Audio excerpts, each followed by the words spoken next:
An anthology about the bad, the short lived, and the forgotten shows and events in television history. This is It Was a Thing on TV. Punisher! Control! Hey, before I change my mind! I give you Super Train.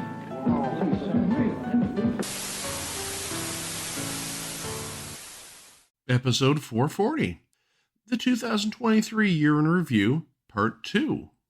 In Part 1, we covered the events that shaped the television world in 2023 and some of the shows that ended in the year 2023. In this part, we're going to take a look at what we believe are some of the best and some of the worst shows of the calendar year 2023. And also, we're going to look back at those who passed away in 2023. Let's finally get to our favorite segment, starting with the worst of 2023. These are the absolute crap. This is the stuff we hated the most in 2023.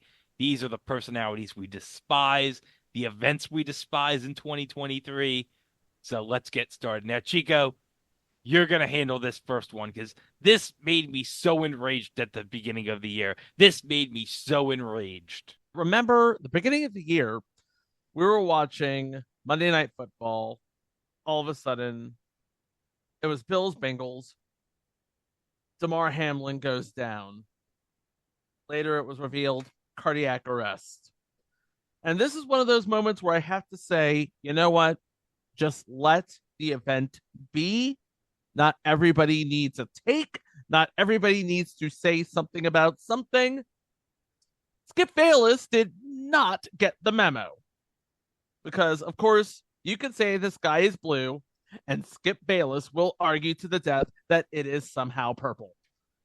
He posted the following on his ex, formerly known as Twitter. That's another subject for another time. But anyway, he posted, "No doubt the NFL is considering postponing the rest of this game, but how? This late in the season, a game of this magnitude is crucial to the regular season outcome, which suddenly seems so irrelevant." I'm going to give you a moment to process what's going on in that fool's head. His first concern is not a person is dying. His first concern is, how is this going to affect the playoff schedule? That is his number one concern, not the person who is dying. Okay, I'm going to really play devil's advocate here. And I know what your answer is going to be, and I don't blame you for saying what your answer is going to be. Is he somehow playing some sort of shtick, sort of like Tucker Carlson, where he's not really like overly conservative? He's playing this character. Do you think he's playing a character and he's not possibly that stupid? I know what you're going to say, but I'm just putting it out there. No, I really believe he is this stupid. Nobody could be this dumb on purpose. Okay, like I said, I concur with you. I knew exactly what you're going to say, but I'm just trying to find some logical answer as to why somebody would say something so absolutely mind-numbingly stupid. This is who Skip Bayless is. You know that. I know that. Greg knows that. And deep in his heart of hearts, I think Skip Bayless knows that, and he's through giving a damn about it. Although, like I said before, there are just some things you do not need to have a take about. No.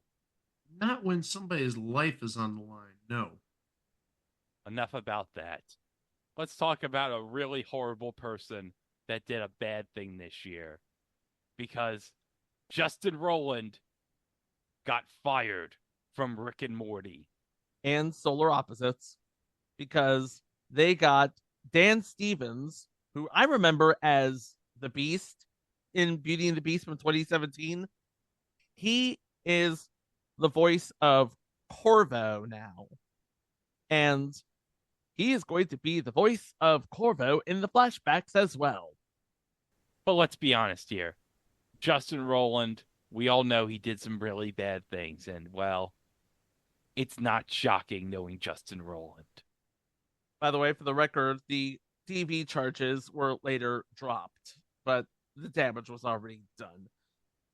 By the way, they got Ian Cardoni and Harry Belden to voice Rick and Morty, respectively.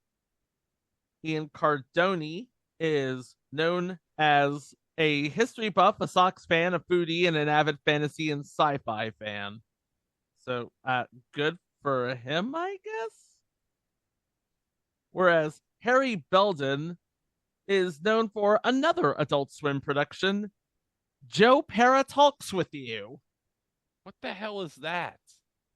It's one of those avant-garde sort of weekly art house film dealies where Joe Para plays a guy who talks with the audience. Okay. Remember, it's Adult Swim, and they get very Avant-garde. it's not avant-garde. I'd say surreal. A lot of their live action shows are just, sorry, downright stupid. And yeah, I've never seen that. I've never seen much of the stuff like the Tim and what's his name? Tim and Eric. Whoever, yeah. Some of that comedy is or quote unquote comedy, I should say, is just ridiculously stupid in my opinion. So you can call it avant-garde. I call it like surrealist BS. But hey, since we're talking about Adult Swim, you want to talk about another person who is a total butthole who basically ruined their career in 2023? Yeah. Let's talk about one Jay Johnston. Jay Johnston, he's had a lengthy career, primarily doing comedy. And taking a look at his CV on Wikipedia, since we just talked about Adult Swim, he did shows including Moral Oral, Mary Shelley's Frankenhole, a lot of Comedy Central shows, a lot of just comedies in general. Sever Silverman program, Reno 911, Parks and Rec, Community.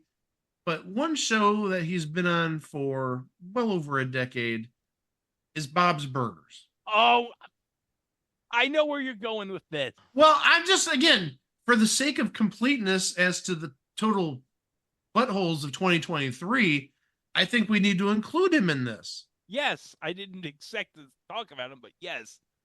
He was one of those guys that used to appear on Adult Swim because, unfortunately for Mr. Johnston, he took part in January 6th, 2021 events at the Capitol.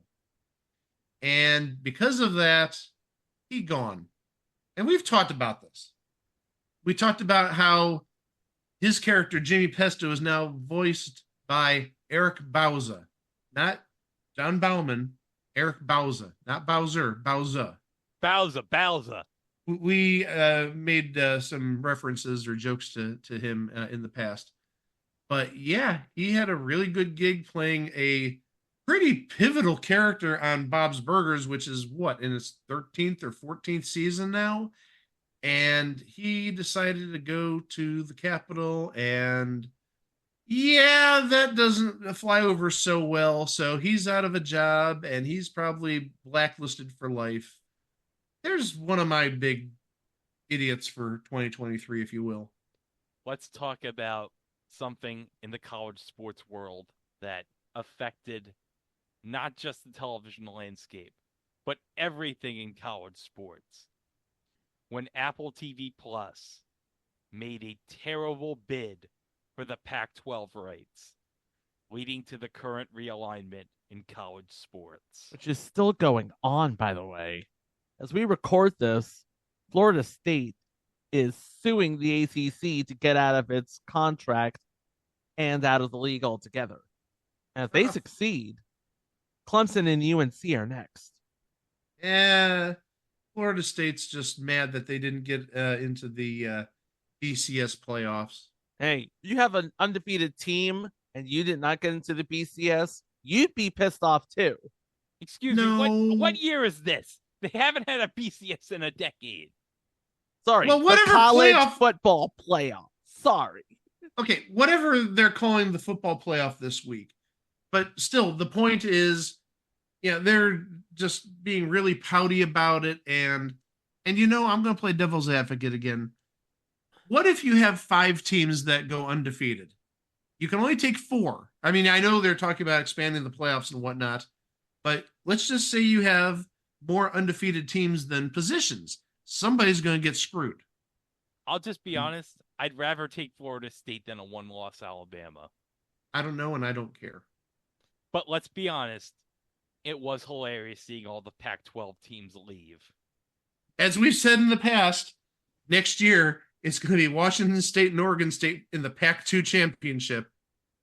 And you can go to pac2champs.com and get your Washington State Pac-2 Champs t-shirt. No joke on that. Okay, Chico, Velma, that's the joke. Mindy Kaling has done some incredible things. The Office, Never Have I Ever was really good. The Mindy Project was awesome.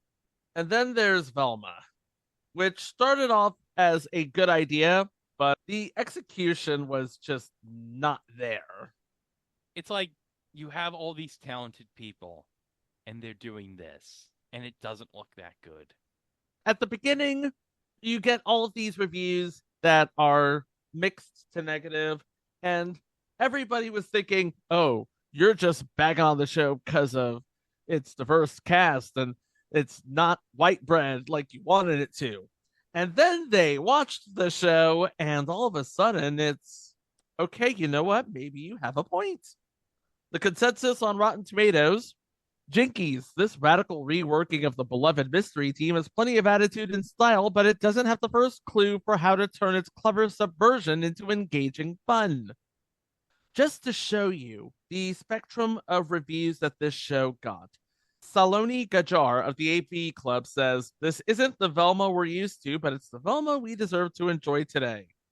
Darren Franick of Entertainment Weekly says, it's a self-aware slog and so extra it's minus. If you really want to make a self-aware parody of the Scooby-Doo franchise, go back and watch 1988's A Pup Named Scooby-Doo. Just saying. Let's go and talk about one of our favorite things to bitch about: Super Bowl advertisements, because every ad this year for the Super Bowl was awful. And spoiler, in February, we're going to be talking about one of those horrible advertisements. But I have to say, the ad with the QR NFT thing, you remember what I'm talking, what I'm talking about, Chico? I do. The one that looked like a screensaver almost?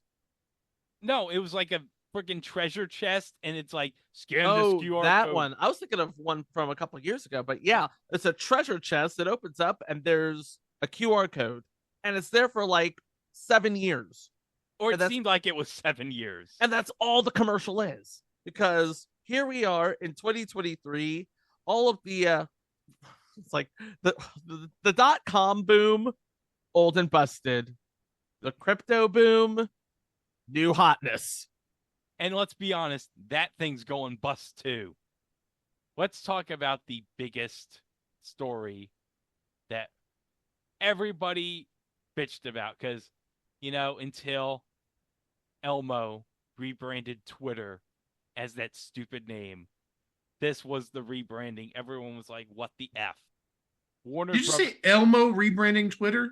Yes, that's what the nickname everyone calls him, as mocking him, Elmo. I've never heard that. Warner Brothers Discovery rebranded HBO Max as just Max. Now, this is an interesting case because if you remember, they dropped the HBO because Warner Brother Discovery did research and found out that the HBO brand was basically associated with shows like Game of Thrones and Rome and Eastbound and Down and Westworld, and basically anything involving strong language, strong nudity, and strong violence. They wanted to get away from that because remember, they're also airing Sesame Street and now the Discovery back catalog. They wanted to get away from all of that. They wanted to be a streamer that's accessible to everyone. Then call it Warner Max. Don't call it Max. I will say that one of my favorite shows to stream on Max, and I forgot to put it on the favorite shows, but My Adventures with Superman, that was pretty good. Another Adult Swim show. Now our next story. Fox News had to pay up to Dominion? $750 million. You know, they always said, hey, Fox News isn't a news operation, it's an entertainment operation. We don't have to, do things like give factual information. We don't need to do that. That can only work for so long, as is proven with the Dominion case, where they were about to go to trial, and then all of a sudden, okay, you know what? Trial's off. Fox News agrees to a settlement. Of course, this settlement cost a few choice characters their job. But now that you say that, what did I say earlier about Tucker Carlson? I said he is basically playing a character. He does not have those beliefs. And you just said essentially that Fox News is entertainment, for lack of a better word, not a true hard hitting news department. So it's not really surprising. And I'll say it right now. If you're entertained about the sort of show that airs on Fox News, you have a condition and you need a good talking to. Same with CNN, apparently, because they're chasing that dollar too. And Greg, bring this up, why don't you? Chris Light, the head of CNN, who came in to replace Jeff Zucker, after that stellar human being did a terrible thing last year, he came into CNN and just did not do a good job with the network. Which goes to show, don't hire anybody from Stephen Colbert to run your network. I watch CNN, occasionally, and I'm like, this is not good at all. I don't know who they're trying to chase in 2023.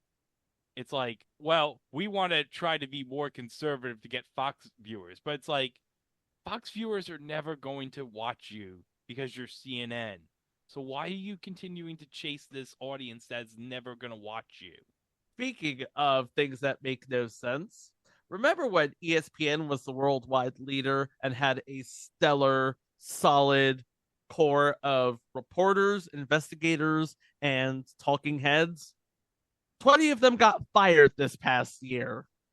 Well, how many were money related and how many were just basically talent related? Because a lot of it was money, because ESPN and, well, essentially Disney and ABC and whatnot was hemorrhaging money. So it's not like they're necessarily bad talents, but at the same time, they keep dead weight like Stephen A. Smith around. And Pat Sports Bro. Pat McAfee brings nothing to ESPN. He brings absolutely nothing. If he's fine as a YouTube brand, that's fine. But he brings absolutely nothing. He kills College Game Day completely. Wasn't he one of those big things up until, let's say, the last 6 to 9 months?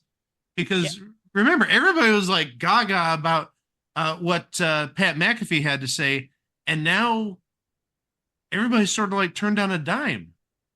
And also, I don't think it helps that he's paying Aaron Rodgers to spread his, Oh, that will do it. And interestingly enough, here we are at week 16, and Aaron Rodgers is off the IR. He's been activated, but the Jets have said, you know what? He is not going to play another game this season. And it's okay because, they've been eliminated. But he is going to take a roster spot from a player. And who does he tell all of this stuff to? His best friend in the whole wide world, Pat McAfee. And to bring it back to something I talked about at the beginning of this segment, Skip Bayless basically said that this was a whole PR grift from day one. To which I said, you know what? File that under broken clock. One of the ongoing things from last year was HBO Max removing content. And well, it turned out in 2023, it wasn't just HBO Max, because now Paramount Plus and Disney Plus are getting in on that. Let's remove crap from our streaming service bandwagon. Some of the stuff that was removed from Disney Plus shows that I really enjoyed: Willow, Big Shot. And then on Paramount Plus, You got rid of Inside Amy Schumer. Again, you're never going to hear me say a bad thing about Amy Schumer. And also iCarly. That still had story to tell. I'm still bitter about that. And they ended it on a cliffhanger too, which is I think we might have talked about in the earlier segment. All right, so let's now get into, well, the XFL, because they relaunched in 2023 for the third incarnation.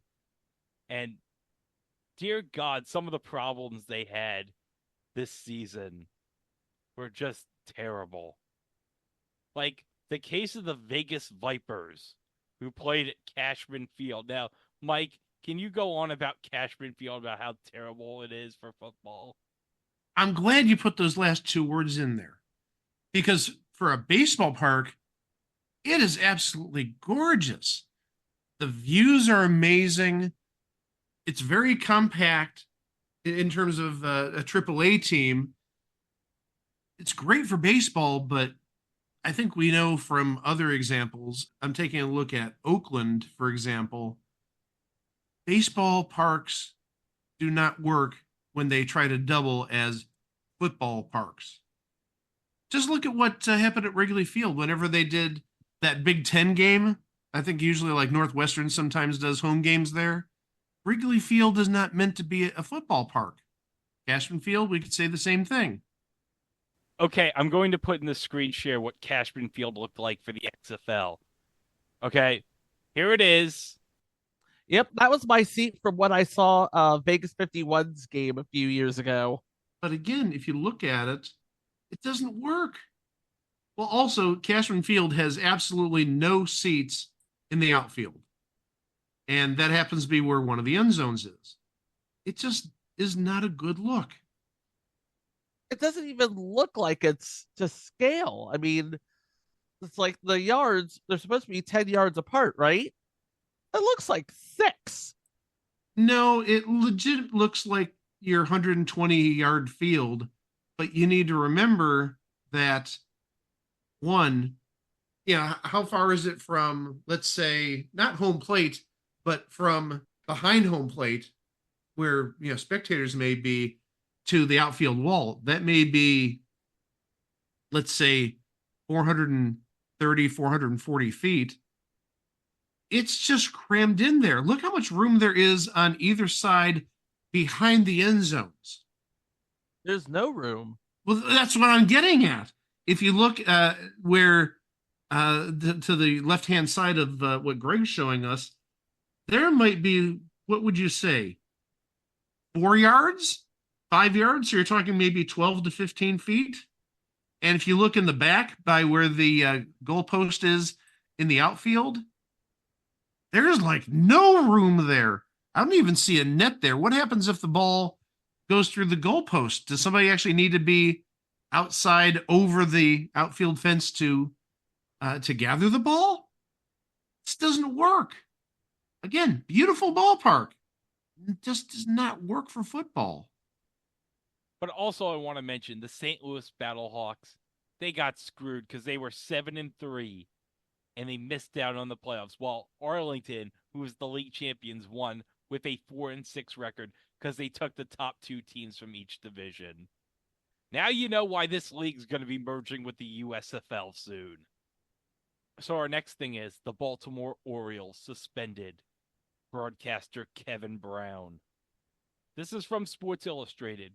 Orioles play-by-play announcer Kevin Brown will return to the booth on Friday night when Baltimore takes on Seattle. According to multiple reports, Brown was inexplicably suspended by the club from his role at Mid-Atlantic Sports Network, MASN, for his recitation of facts surrounding the club's recent struggles playing on the road at Tampa Bay. He was indefinitely removed from the booth after a July 23rd telecast against the Rays after saying in the pregame that the Orioles had already gone 3-2 at Tropicana Field this year after winning only 3 of the 18 games in the previous 3 years combined. John Angelos, the owner of the Orioles, who presides over MASN, reportedly made the decision to suspend Brown but refused comment when pressed by the media about the suspension. Okay, that sounds like typical Angelos right there because he's been doing that type of stuff for, gosh, probably close to 3 decades now. Well, remember, he fired John Miller. Well, that's what I mean. He's been doing this for like 3 decades where he's been sort of a D-bag owner. And I totally understand why he would do this. Not that that makes it a good look. Because, yeah, if you're being employed by the baseball team, you don't really want to be overly hypercritical of what the baseball team does. And that's really one of the things that just makes me just sick when I listen to a lot of the broadcasts. Now, thankfully, here in Cleveland for the Guardians games, Tom Hamilton is not overly biased. He's not one of those people that kisses up to the ownership and to the team. He'll say it as it is, even if they're struggling. At the same time, I think about the Browns games, and I'm really not trying to dig into the Browns play-by-play voice on the radio, who has had a cancer battle the last, I'd say, 4 or 5 months. But he is like the absolute biggest homer, and I can't stand him. And the thing is, he's like beloved around here, but I can't stand the guy, and I haven't stood the guy in probably 15, 20 years because he's just one of those pro Cleveland guys. Browns can do no wrong. Hey, the Browns, this player is going to be rookie of the year. And it's like, why the heck would this person be rookie of the year when they were drafted like in the 5th round and you had so many much better talents who were at least starting? Specifically, I'm talking about something I remember back in 2006 where he said Jerome Harrison would be rookie of the year.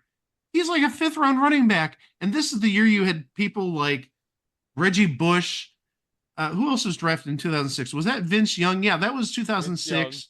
And Matt Leinart was that year.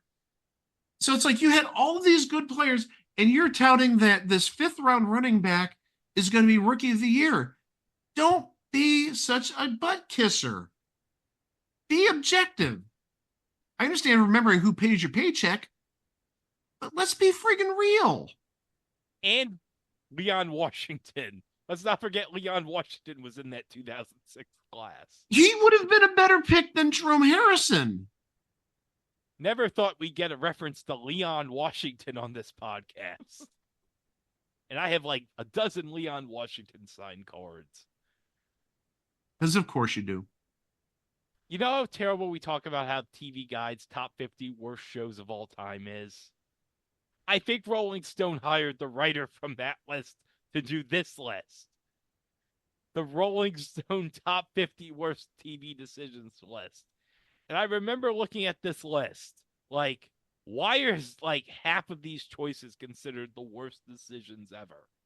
Just to give you an idea of what Rolling Stone considers a mistake. Jeopardy allows Mike Richards to anoint himself host. That was a genuine mistake. But is it one of the biggest TV mistakes ever? No. America's Next Top Model asked contestant to swap ethnicities. That was a genuine mistake. Cavemen. That's a future entry. I don't get why number 47 made the list. Disney Plus refuses to let Lizzie McGuire grow up.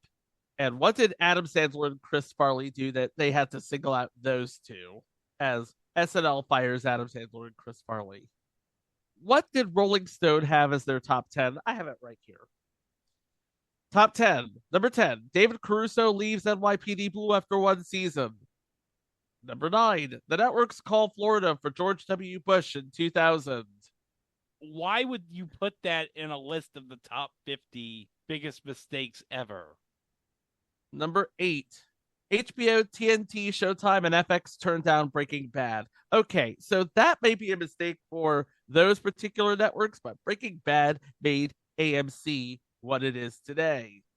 Yeah, but how is that considered the top 10 mistake ever? I don't know. Number 7, Fox gives Chevy Chase a talk show. Number 6, NBC royally up the Leno Conan situation. Okay, how that is not number 1, I do not understand. Number 5, Roseanne torches career with racist tweet. How is that top 5? Well, also, that's not a network decision. That was literally her tanking her career because she had a big mouth. I'm looking at all of this and I'm thinking to myself, currency bias. That's when we look at TV Guide Top 50 Worst Shows list. And what was at the top? Currency bias.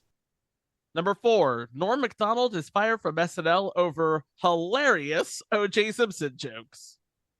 Yeah, but I can see why he got fired, though. Number 3, Fox passes on The Sopranos. Again, that's an industry thing. We wouldn't know this if you didn't tell us this. Number 2, NBC turns Mr. Black into a television titan. And the number 1 mistake, according to Rolling Stone, to be fair, this is a mistake. It is not the greatest mistake, but it's a mistake. NBC cancels Freaks and Geeks. Oh, F off! That's a show that still had a story to tell. But is that the number 1 worst mistake in the history of television, especially considering what number 2 was? You're going to rank that over number 2? If this was like a video podcast, you'd have the gif of John Travolta in Pulp Fiction doing the waving his arms in the air like, what? You know how the Nickelodeon NFL game every year is like so awesome? Well, what if somebody at ESPN said, let's do the same thing, but make it absolutely awful?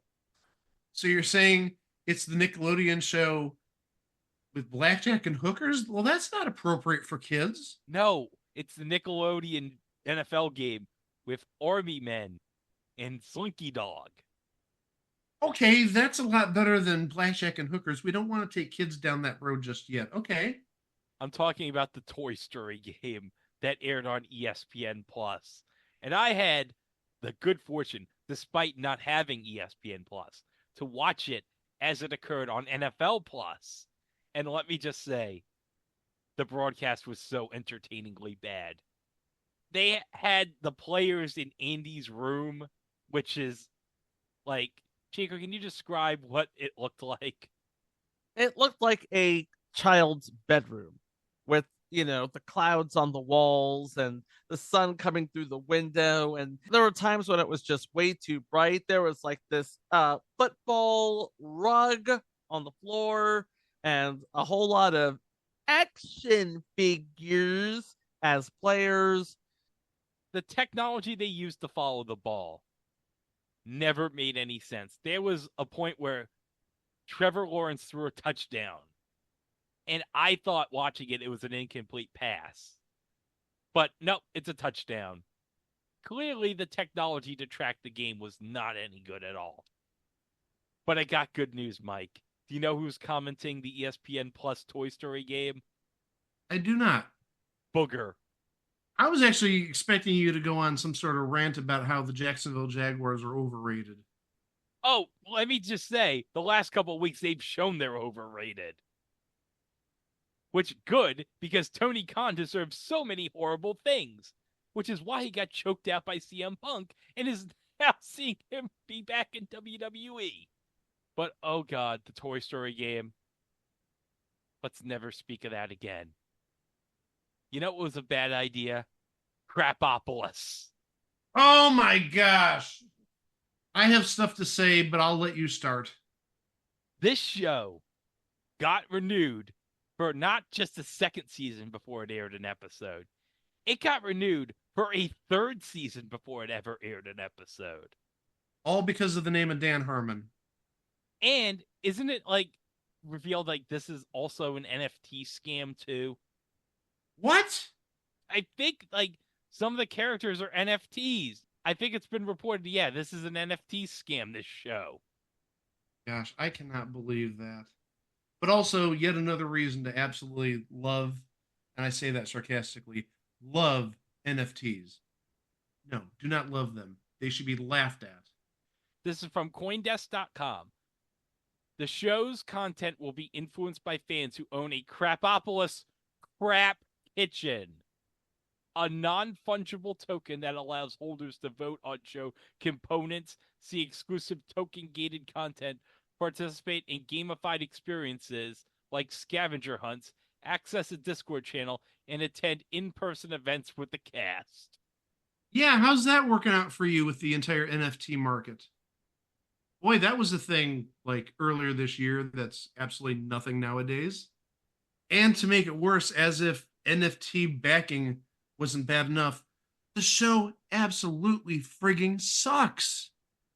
I gave it a chance. It's like I mentioned with Lost. I gave Lost a chance on the first episode, but after 15 minutes, I tapped out because it's like, nope, this is more science fiction than quasi reality in terms of people actually being lost. No, I did the same. I watched Crepopolis, gave it about 10 minutes, and I didn't laugh a single time. I turned it off and haven't looked back. It is horrible. And Fox actually renewed this for a third season before an episode aired. What did they see in it besides maybe legitimately the NFT possibilities? Well, let's now finally get to our final thing in this segment.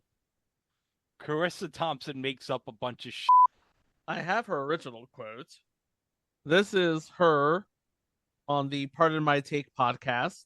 I've said this before, so I haven't been fired for saying it, but I'll say it again. I would make up the report sometime because A, the coach wouldn't come out at halftime, or it was too late and I didn't want to script the report. So I was like, I'm just going to make this up. No coach is going to get mad if I say, hey, we need to stop hurting ourselves. We need to get better on third down. They're not going to correct me on that. So I'm like, fine, I'll just make up the report. And then 24 hours later, that clip mysteriously disappeared. And in its place, we have her being dragged on social media, and rightly so, I might add. And and I'm using a Gordon Pepper term here, the media apology. I have a responsibility to myself and my employers to clarify what is being reported. When on a podcast this week, I said I would make up reports early in my career when I worked as a sideline reporter before I transitioned to my current host role. Working in media, I understand how important words are, and I chose the wrong words to describe the situation. I'm sorry. I've never lied about anything or been unethical during my time as a sports broadcaster. In the absence of a coach providing any information that could further my report, I would use information. Words, blah, blah, blah. Thank you for summarizing that way, Chico. I know you're laughing. People may have heard that because seriously, after about the first like paragraph, it's like this is like word salad. You're just saying some sort of generic apology, making excuses, blah blah blah blah blah. And I'm glad that's how you summarized it. Thank you. It was getting way too long. And too stupid. She's making excuses for herself. Can I just say, I'm going to be totally honest here.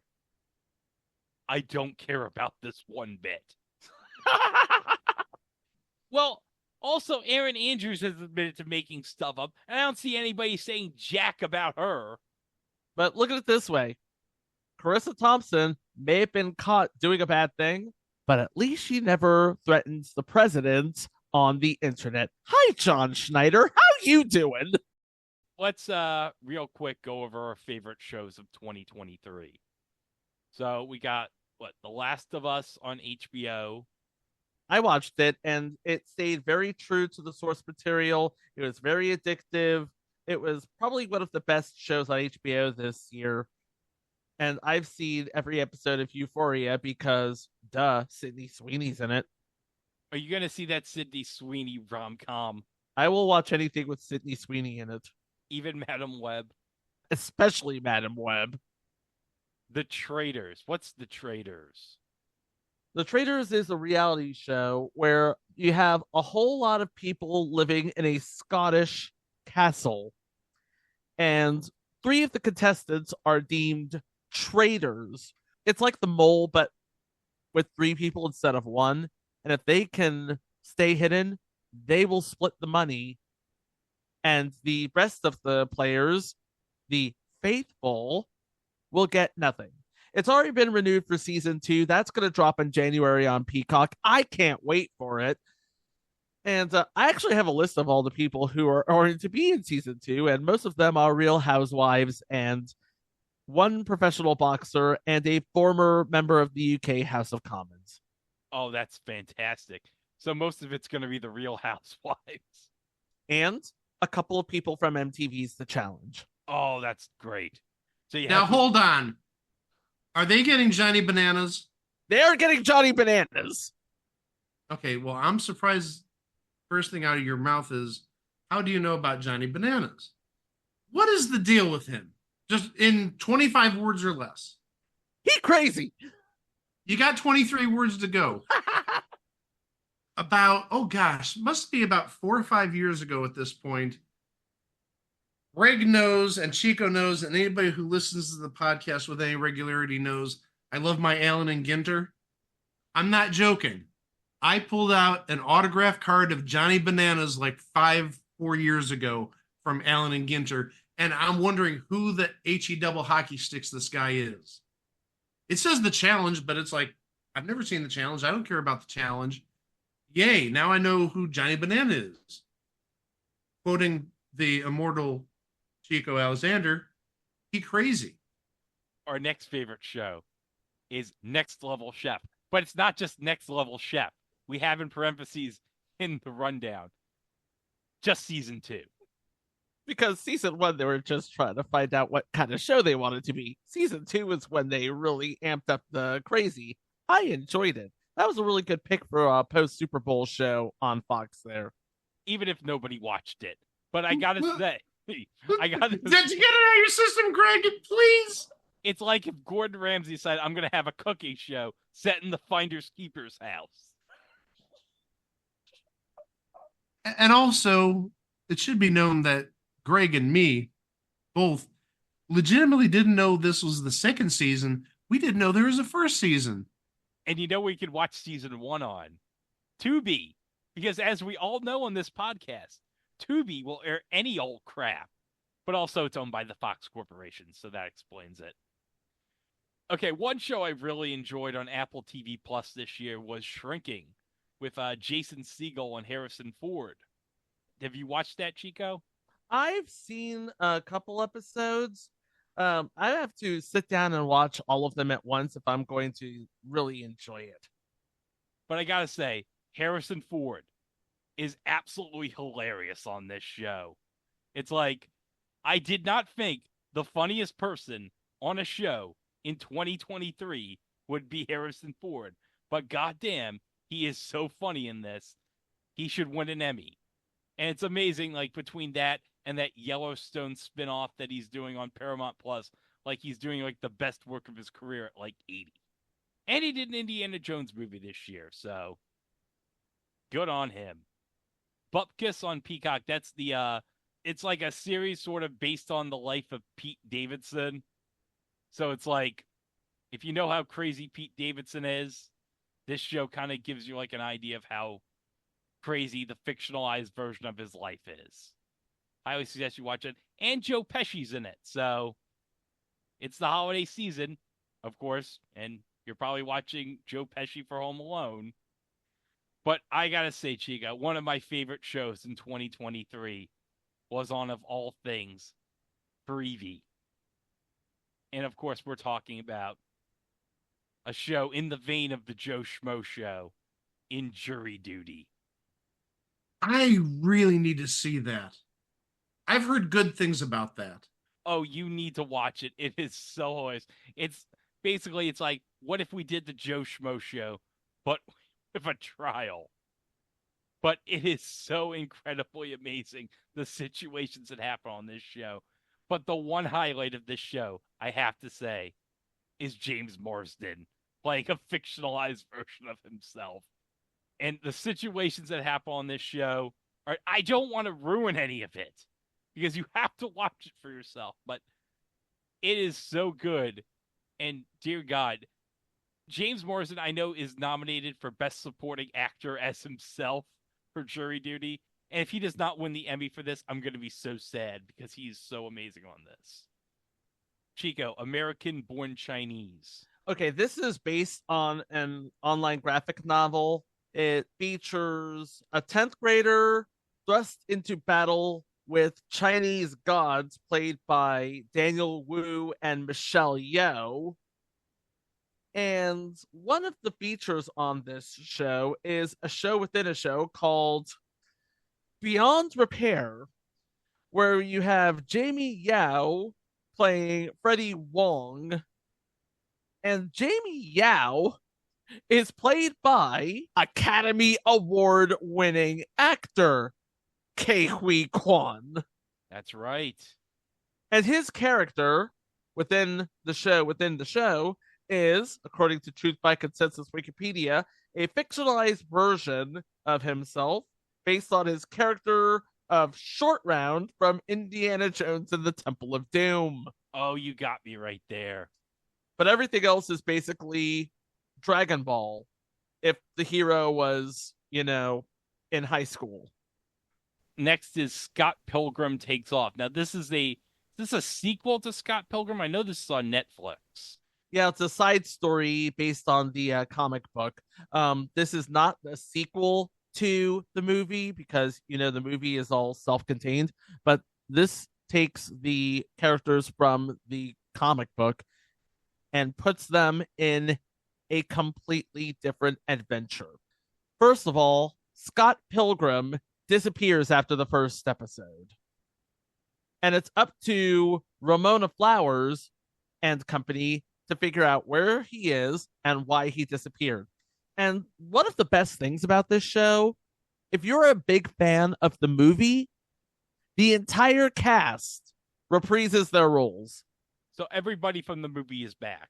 Kieran Culkin, Michael Cera, Mary Elizabeth Winstead, Raleigh in the house. Hold on, is Chris Evans in this? Chris Evans is in it. Oh, that's terrific. America's ass is in the Scott Pilgrim show. Oh, and I also got this off the shelf. I have the Scott Pilgrim game for the PS4. I got the physical version of that from Limited Run Games when they were offered that for sale.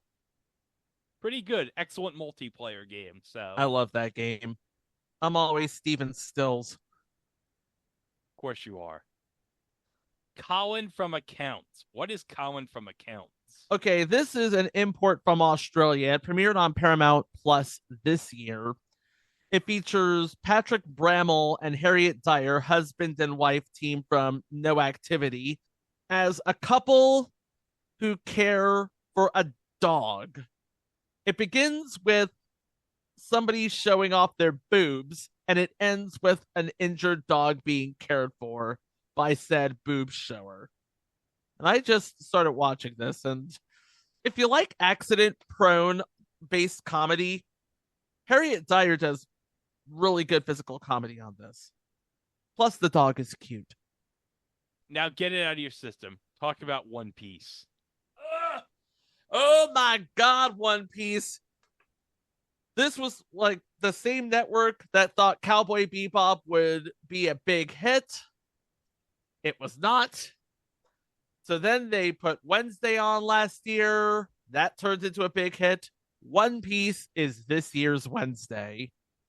It's the show where it was just absolutely fantastic, absolutely dead on with the storytelling and true to its source material, and everybody enjoyed it. So I guess One Piece is the show you didn't even know you enjoyed. And also the casting helped because Iñaki Godoy as Monkey D. Luffy. Perfect casting right there. All right, Castlevania Nocturne. That's sort of a sequel to the original Castlevania series on Netflix. It's based on later games featuring Richter Belmont. This is basically Netflix saying, we've already finished telling the story of Castlevania, but we want more Castlevania. So they drew from another Belmont, Richter Belmont, and came up with Castlevania Nocturne, which takes place during the American Revolution and involves like undead in New Orleans. So an interesting watch there. That 90s show. Do you like that 70s show? Yeah, it's all right. This is the sequel, and it's set in the 90s. So it's that 70s show, but the 90s. And they got most of the cast back in this, right? except for one person. Oh, yeah. For we don't talk obvious about that guy. No, we don't talk about that guy for obvious reasons. Oh, yeah, we didn't include him in the bad folks of 2023. You can make a case that two of the people in the cast of that 90s show should have been included, but we're not going to go that low. Extraordinary. All right, this is a show on Hulu that asks the question, what if everybody in the world had superpowers except you? And it comes from the UK, and basically telling the story is a young teenager with no superpowers, but all of her best friends have superpowers, and the entire season is basically her trying to develop superpowers and taking care of a cat who happens to be a shapeshifter named Jezlord. It's new to us because it's on Prime. Takashi's Castle. It's new to everybody, actually. Well, that is true, because what? Our only exposure is MXC. Yeah. And this is a brand new series that launched globally. Is Guy Ledouche on this? They have a new Guy Ledouche. Oh, good. He joins the old Guy Ledouche. What? They have a Guy Ledouche. They have the old Guy Ledouche. They have the general. They have the new general. So we got an old general and a new general. Yes. And Beat Takeshi only appears in physical corporeal form at the end. That's amazing. Oh, Mike, we loved this when it was featured on Conan's podcast. But the Hans and Franz movie on Conan's podcast. This is a big what if situation. What if studio actually sort of gave this a shot? What if they actually got the casting that this movie required? This could have legit been one of the most epic movies based on an SNL skit. Now, I know that's not a real high bar to go over, especially when you're talking about like Night at the Roxbury and I think there was an It's Pat movie. Yeah, that bar is not very high, but oh my gosh, if you haven't heard what Greg is talking about, go to Conan's podcast. This was, I believe, August, July. They did 4 parts, a 4-part reading of the script to this movie. And it is downright hilarious, downright insane. Based on the reading they did, I legit would put this movie up there with Wayne's World. Call me crazy, but it was that funny and that absurd. It could have been one of the best SNL movies ever, but instead it got shelved. But I will say the greatness was Arnold in Pride of the Yankees. There's so much stuff that is just, again, absurdly hilarious, but would have made an absolutely epic movie if they went through with it. But alas, we'll never know how great it would have been if it was actually a movie. But you know, it was great. The Maximum Effort channel on Freevee. Why are you saying that in past tense? It's still with us and it's still great. Yes, that is true.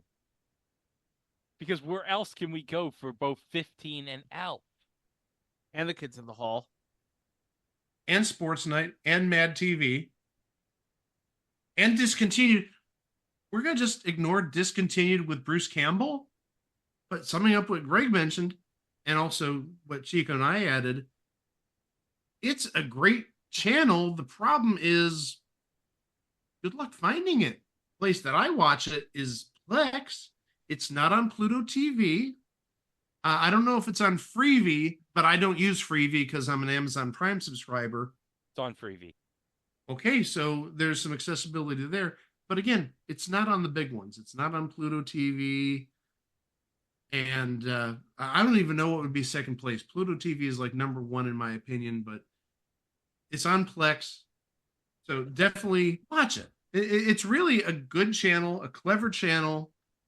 they've got some really good stuff on there. I love watching Mad TV just about every night. That's usually how I fall asleep, to be honest. Not that Mad TV puts me to sleep, but it's just so hilarious. The first, whatever they're showing, first 4 or 5 seasons. You want the soothing tones of Will Sasso to send you to sleep. Well, I finally did see the episode that we talked about a while ago for the whole backstory regarding when Will Sasso was on, was it WCW? Yeah, it was on WCW Nitro wrestling Bret Hart. And Deborah Wilson played heel on him. That was so great. It was epic. Deborah Wilson turning heel and giving Will the worst chair shots ever. Seriously, you can fight me on this, but the first 4 or 5 seasons of Mad TV, better than SNL at that point. And I know SNL at that point had Will Ferrell for a number of years and Sherry O'Terry. And I was not a big fan of SNL back then. I was a Mad TV person. Same. Well, I'm going to be the one lone vote. I'm like the 2 out of 3 dentist. I'm the 3rd dentist. You're the one who doesn't give a crap if kids' teeth rot. That's true. Oh, Loki season 2, Chico. Just an amazing ending to the series. But also, Loki on the throne at the end of the series. That just made the series. Oh, yeah, he saves the multiverse, and he's the god of stories at the end, and I'm like, this is like the greatest thing ever. Plus, it sets the tone for the rest of Phase 5. We're on Phase 5 now. Yeah. Although, given recent news, who knows where they're going to go. They need a new Kang. Yeah, Kevin, it's not that hard. Just recast. I don't want you to rush into a Doctor Doom storyline for Avengers Secret Wars. Just do what you did with Don Cheadle and Terrence Howard. Do the same thing. We're good. And lastly, The Curse. Nathan Fiedler, Emma Stone. Nathan Fiedler doing Nathan Fiedler things. It's great. I love it. Emma Stone doing Emma Stone things. Yes. Now we get to the part of the show that, well, maybe we don't enjoy doing because, unfortunately, this involves loss. This is the people that we've lost in 2023. And first and foremost, we're going to start January 5th. We lost Earl Bone at age 81. Maybe not a big name, but he was one of those character actors that you saw on just about anything, it seems, back in the 70s, 80s, even to recent times. January 7th, we lost a child actor, Adam Rich, from 8 is Enough. Nicholas Bradford. Not much of a television actress, but on January 16th, we lost Gina Lola Brigida. She did appear on Falcon Crest, but a very big name regardless. January 25th, Cindy Williams. Shirley. We lost Shirley from Laverne and Shirley. That's so sad. And then one day later, we lost Billy Packer, renowned basketball analyst. He's legit a legend, especially March Madness time. Big loss there in the sports world. That's going to take us to February, where on the 15th of February, this one hurts. Raquel Welch at age 82. She was a queen. She was a sex symbol. She was royalty. And again, a day later, another big name in the sports world passed away, Tim McCarver. Broadcaster, passed away at 81. Possibly best known, at least in my opinion, for when Deion Sanders confronted him. And he said, "You're a big man, Deion." Very big thing about 32 years ago when I think Deion was playing for the Braves at that point. February 19th, another big one. I did not realize this guy is 78. He seemed much younger than that. Richard Belzer, Munch. Well, he seemed younger because he had so much energy. Well, no, he just looked younger, but also beyond his Munch character, where we all know him, an amazing comedian. That's where he started, I do believe. And then he got into drama somehow. And it worked. Going to March 9th, there may be mixed feelings on this person, but still very relevant when it comes to TV shows. Robert Blake. Yes, we know him as Beretta, but also let's remember, I believe supposedly, I don't think he was ever formally legally charged, but he supposedly shot his wife, killed his wife. Supposedly, keyword. He was acquitted, but he was found liable in a civil court for her wrongful death. March 30th, maybe not a huge name, but in his field, a big name. Mark Russell. You may remember him as somebody who had the occasional special on PBS where he played the piano, did political satire. He was a Real People correspondent, but also, since we talk about it every week, he was on at least 1 week of the Match Game Hollywood Squares Hour back in 1984. Going to April, the 22nd of April, a person who's gotten popular in the last 20 years, Len Goodman, who was one of the judges on Dancing with the Stars and by extension, the original version in the UK, Strictly Come Dancing. And again, not necessarily TV related. He's made plenty of appearances, but April 25th, Harry Belafonte. Just an amazing musician. You guys have heard the Banana Boat song on Beetlejuice. That's Harry Belafonte. Absolute legend. Did shows like the Ed Sullivan Show. I remember him on the Muppet Show. Oh my gosh. Just absolutely amazing. One of the best segments of the Muppet Show run was the Earth Song by Harry Belafonte. And then 2 days later, April 27th, we lost Jerry Springer. Yes, he was a mayor. Yes, he was a newsman. But of course, where we know him best, for better or for worse, the Jerry Springer Show. A show that, originally was just a typical talk show, but then somebody, a producer, had the idea, hey, let's stink up the joint. And boy, did they stink up the joint for 25 years, it seems, at least. At least until Maury decided, you know what, we're going to make it all DNA test, baby.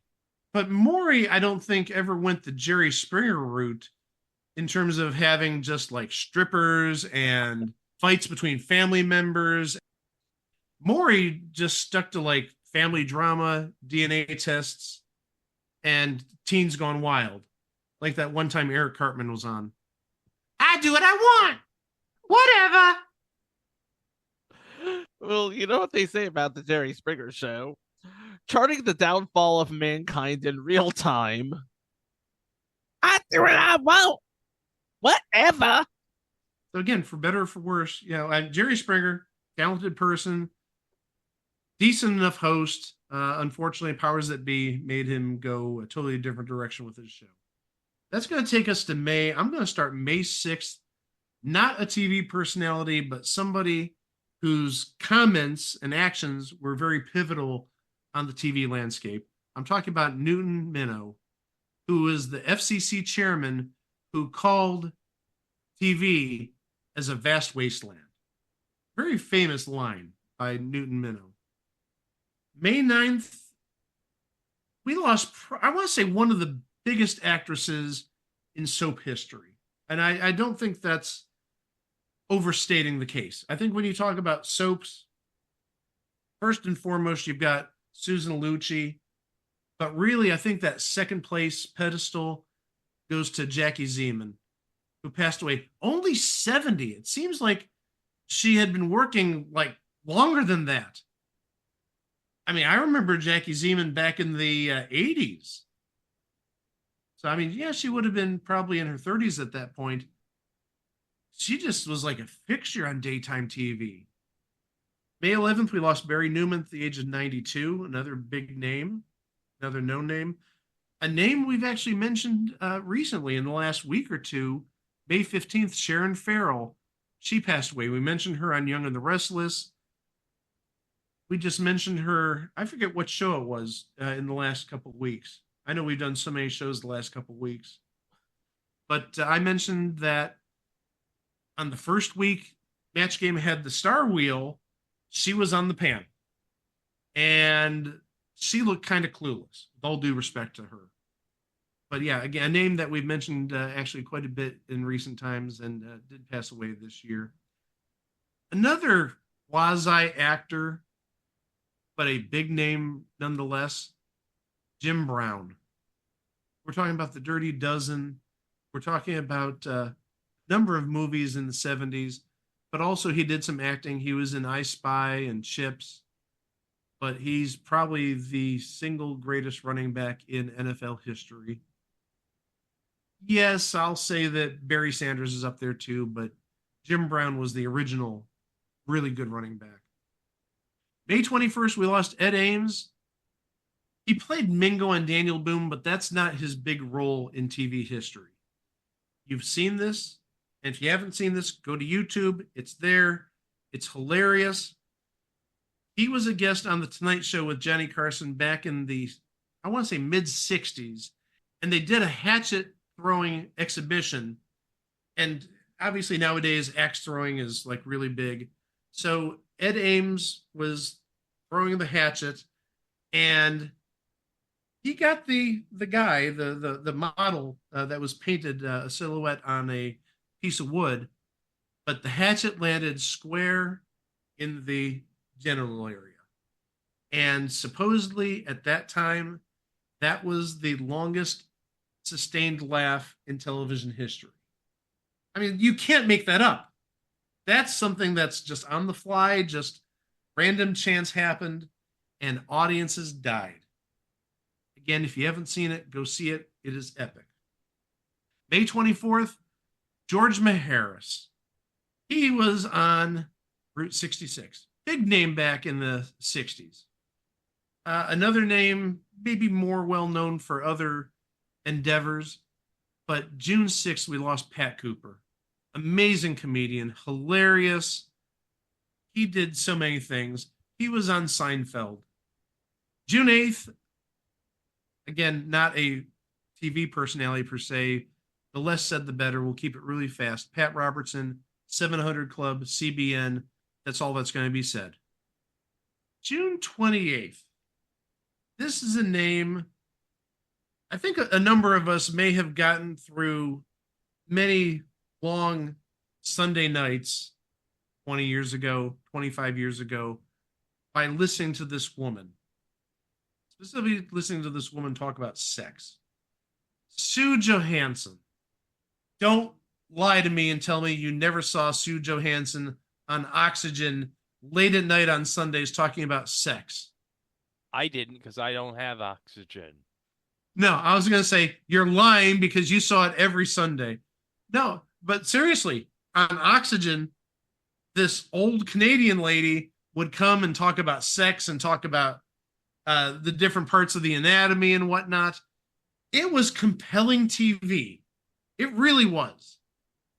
June 29th, a day later, Alan Arkin. Oh.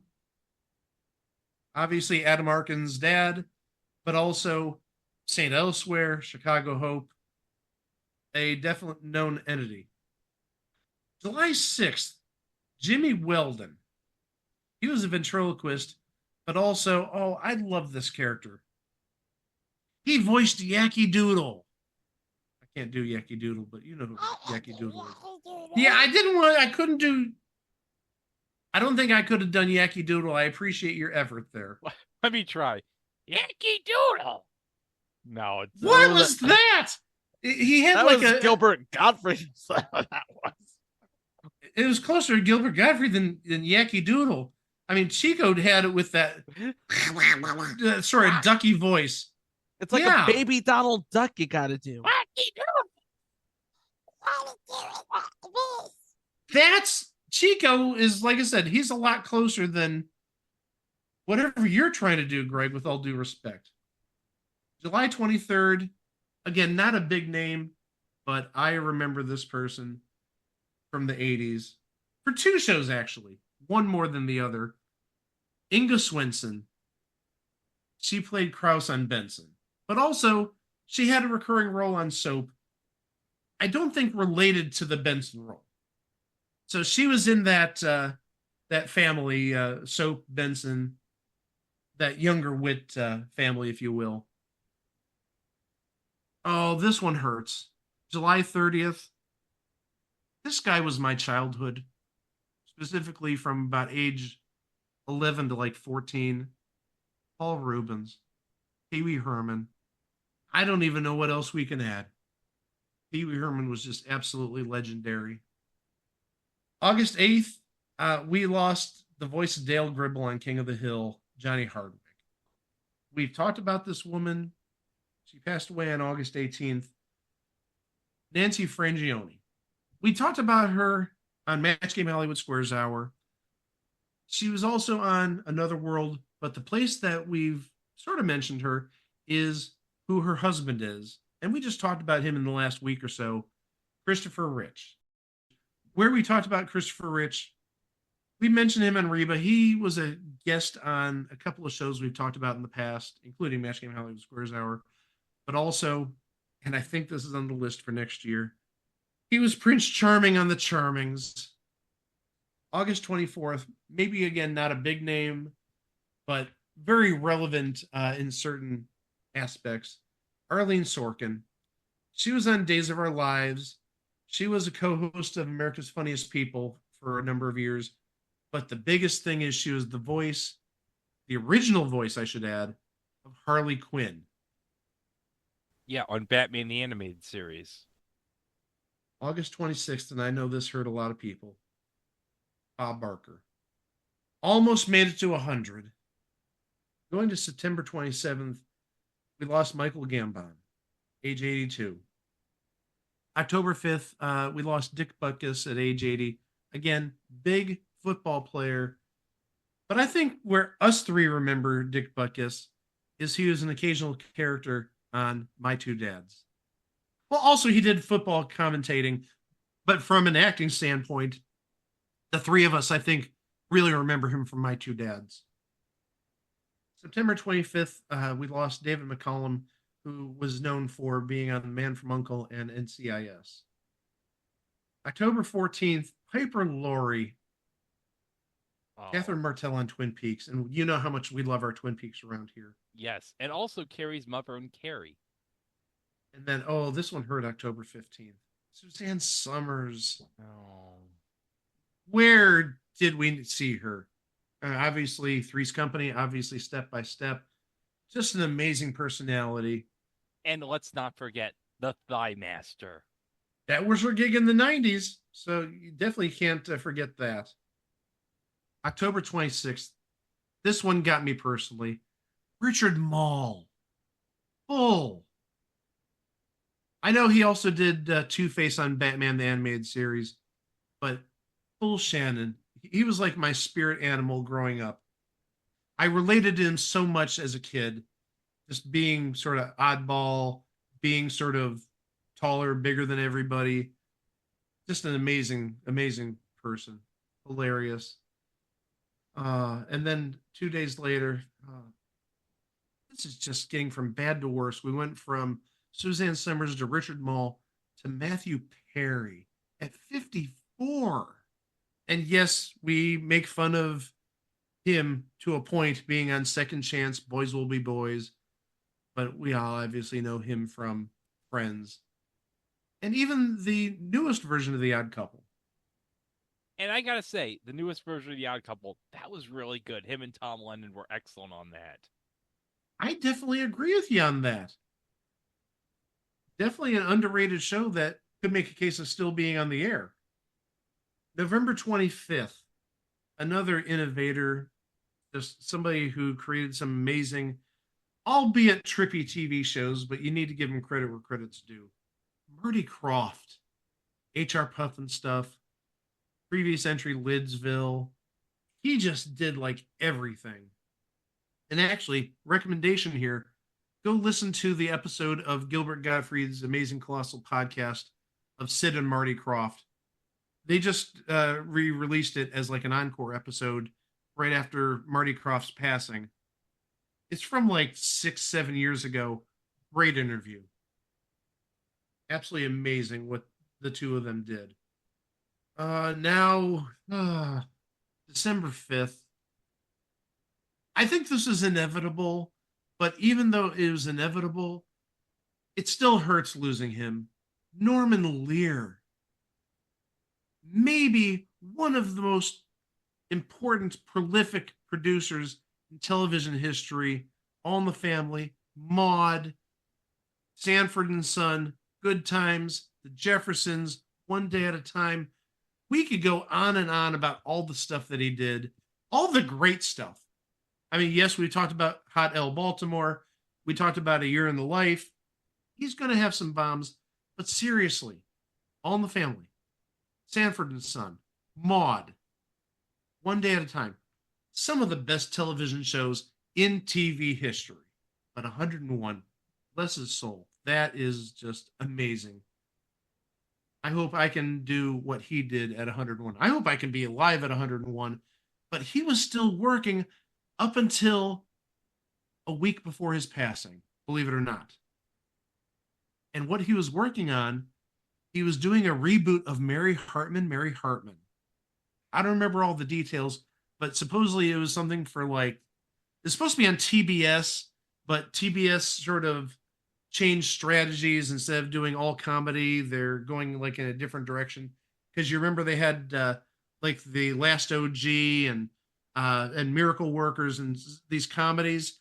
They sort of shifted away from the comedy, so it was supposed to be on TBS in that comedy genre, but because TBS sort of crossed paths, went to a different route, it was sort of out there being tossed around to other networks. So it'll be interesting to see if that gets picked up sometime in the next couple of years. A Mary Hartman reboot, something that hasn't been on TV in nearly 50 years. Last but not least, before any obvious editing, if heaven to Betsy, anybody passes in the next couple of days, December 11th, Andre Braugher. I know you guys remember him from Homicide: Life on the Street. I was never a big Homicide fan. Brooklyn Nine-Nine, though, that's where I remember him from. And he did an amazing job on that. He did. He was legendary in that role. You know what was so great about him on Brooklyn Nine-Nine? Him with Cheddar the dog. And you know, it's a darn shame that Brooklyn Nine-Nine, I don't think reruns anywhere. I know it used to be on like TBS and True TV, but there were like no ratings for it, or the ratings weren't good. So it got buried to like 5 in the morning or 4 in the morning. That's a shame. I hope somewhere it reruns. I'm talking about linear TV. I'm sure it's on Peacock or something like that. It is. But yeah, Andre Braugher, that one stings. And he was just 61. Like I said, just amazing. 2 recent additions to our In Memoriam segment. Both deaths happened on December 26th. First, Bobby Rivers. Name rings a bell, especially if you watched VH1 back in the 90s and early 2000s, I believe. He was a VH1 personality, had a number of shows, also hosted the Top 5 show on Food Network. But the big one, and this one really hurts, we lost Tom Smothers. Half of the Smothers brothers, known for his yo-yo tricks. And actually, if you can find it, there was a really good piece about the Smothers brothers on CBS Sunday Morning, I believe, earlier this year. I want to say it was between spring and summer of 2023. It was great seeing them together, especially given the cancer scare that one of the brothers, I think it was Tom, was going through. That's going to do it for our 2023 year in review. As we always do at the end of the year in review, we're going to give you a little sampling of what's going to come on the podcast in 2024. Sit back and enjoy.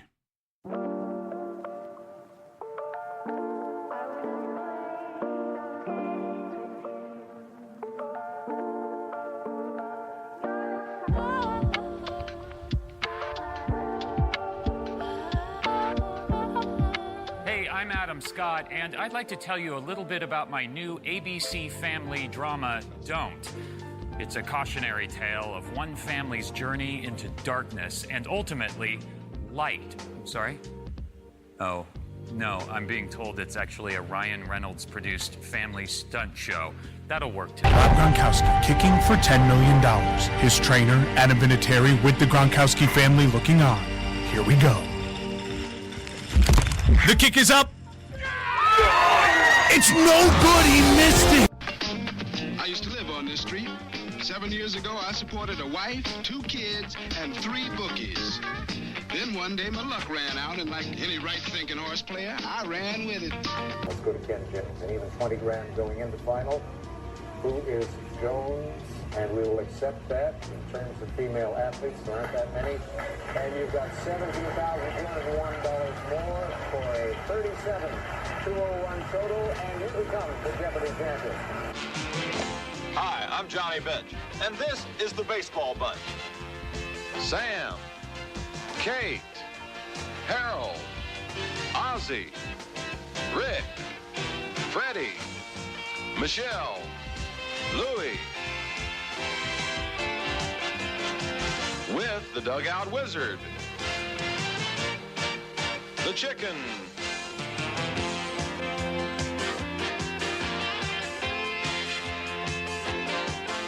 and special guest, Johnny Bench. Look, it's not totally unusual for guys to have a few beers on Saturday night. So what's the problem? But it's not just Saturday nights, is it? I mean, you drink beer more than once a week. Look, I'm sick and tired of getting hassled. Dear Cricket, a wise person once told me that if you've got something important to say, type it up in a letter. To that end, I've dusted off this ancient blue contraption called a typewriter to tell you something very important indeed. The story of how I met your dad. There is a family down the street, the Huddles. The McCoys live right next door. Yes, I know. The girls are all right, Marge and Penny, but the fellas, they play football, you know. Savages. That's what they are. Let me get this straight. You can read everybody's mind. Of course not. Oh. Just some people. What people? Well, some people none of the time. And then some people some of the time. And a very few people most of the time. What category do I fall into? The last one. Most of the time. Yeah. My name is Sam Tyler. I was in an accident and I woke up in 1973. I don't know how or why I'm here, but whatever's happened, it's like I've landed on a different planet. Now maybe if I can work out the reason, I can get home. What is it? I'm a wood sprite. No, there is no such thing as a wood sprite. Oh, no? And I suppose there's no such thing as a big bag of air stuck in my tree, but there it is, big as life. Golly, she is a real wood sprite. No bigger than a bird, and very pretty. Well, how about moving this big... Oh, do you really think I'm pretty? Oh, yes, I certainly do. Oh, aren't you sweet? And who are you? Well, I'm Teddy Ruxpin. My son's favorite character from my son's favorite show he plays, Shotty LaRue, and Frank's plays Don Yesso. Dad's TV review time. I give this show 5 stars. That's pretty good. It's out of 100. There's your preview for 2024. To start the new year, we're going to cover 2 shows. Really, one of them, I think, debuted about a year and a half too early, if that makes any sense. And the second show actually probably debuted a year and a half too late. The first show, I think it sort of got reconfigured into another show which would have a very long network run. But the second show, again, if this was done about a year and a half earlier, I think it would have had a significantly longer run. I think it would have run for at least 3, possibly 4 seasons. Instead, it ran for 2 seasons, roughly a year, a little bit more than a year. You'll have to come back to find out what those 2 shows are. Right here, it was a thing on TV. Again, please be safe with your New Year's festivities. We want to catch you here on Monday, on New Year's Day, with the first of those 2 new episodes. Ralph!